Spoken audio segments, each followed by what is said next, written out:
Hey, this is Joel Baker from American Giants. I just wanted to take a few minutes today to visit Kansas City. Kansas City has some great Muffler Man history, and it has a Muffler Man that you probably didn't even know existed still in the city today. So we want to check out some former locations and also this Muffler Man that's tucked away and undiscovered.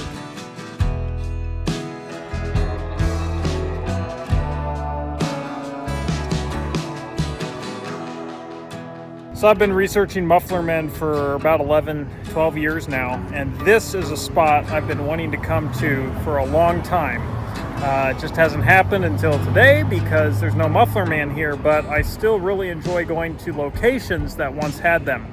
This is Miller Pontiac, no longer Miller Pontiac, but it was Miller Pontiac back in the 1960s, and we have International Fiberglass original advertising material that actually shows a Muffler Man on the roof right there.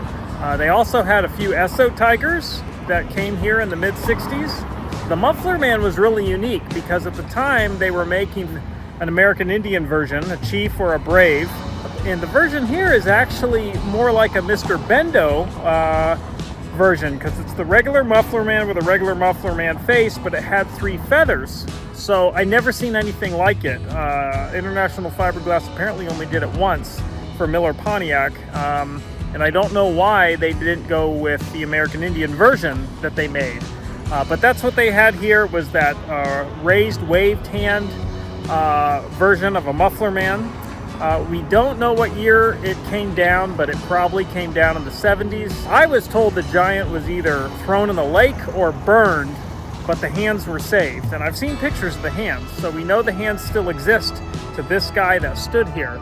But it's just really cool to be here in this spot and to know the Muffler Man history of this building, of what was once on the roof. And the building is still here. A lot of times buildings get torn down and things look completely different, but it's a very unique shaped building. And the locals know about this Giant. They remember it.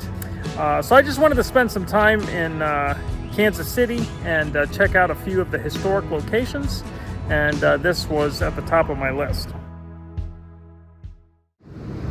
So now that we've seen the guy that was on Miller's, or at least the location where it was, I wanted to run over here and meet somebody that I've known for like 5 years, but I've never actually met them. Shawn, he owns Atomic Collision. He really wanted a Muffler Man a few years back, and we worked with him and Mark Klein to make that happen. He still has the Giant. It's in his shop, and so I'm really excited to finally meet him and check out some of the signs and stuff he has and some of the other fiberglass stuff he has, and finally get to meet him.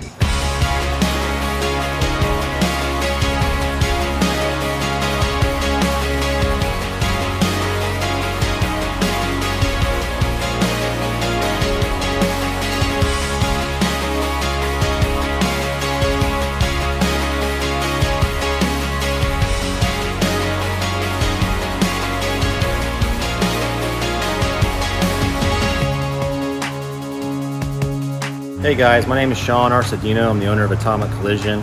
I've been into Muffler Men since I was a little kid. I got into it from Barney, which was an old horse out in Springfield. He's basically built like a Muffler Man, similar in construction, but he's just always captivated me. And from that point, I just wanted to keep collecting and getting stuff, vintage stuff. I love the vibe. I love how it makes you feel. Old, young, love the stuff. Behind me is my Mr. Atomic that I got from Joel. I got him about 4 or 5 years ago. I bugged Joel for months to sell me a Muffler Man, find me a Muffler Man, and he finally did. He came through and got me one from Mark Klein. And I still fine-tune him. He's gonna go on top of my body shop here. He's gonna actually be holding like a paint gun and spray out some smoke out of his spray gun, kind of give him a little action.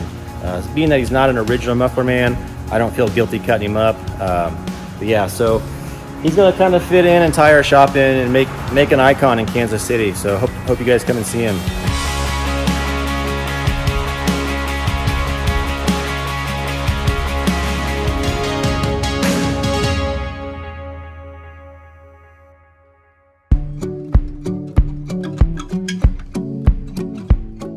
All right, another Kansas City stop for former Muffler Man locations. This one is really exciting. So Miller Pontiac, they had a Muffler Man, and that was very iconic here.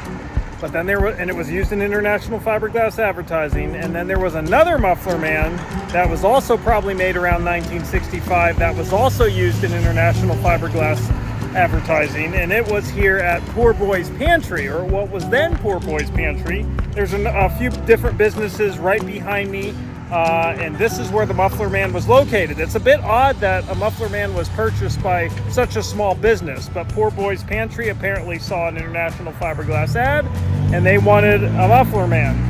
To be more distinct, they wanted a snurred Muffler Man version.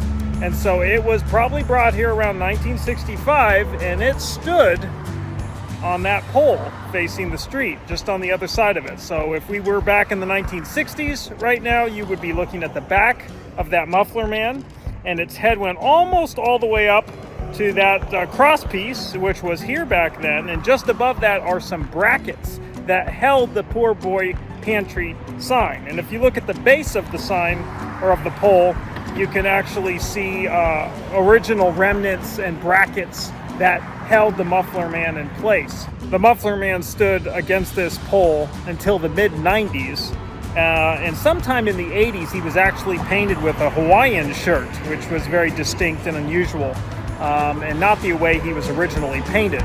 In the mid-90s, probably around 1996 or something, we're told he finally fell down. Over time, the fiberglass can get brittle, and the anchor points can bend in the weather, in the wind, and sometimes these guys do start to come apart. And so it was in the mid-90s when he started to come apart, and he was sold in 1998 to a man in Michigan, in Flint, Michigan, and he went to what's called the Dort Mall and stood in front of that building in Michigan for a number of years.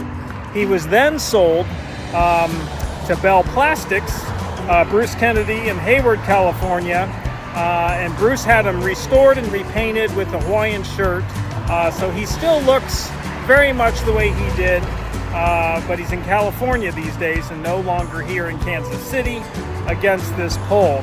What's interesting is he was just feet away from the state line. It's just up the road here, a half a block, and he's on the Kansas side, and then the Missouri is just up the way here. But it's really cool to be here in Kansas City and actually be at the spot where this famous Muffler Man once stood.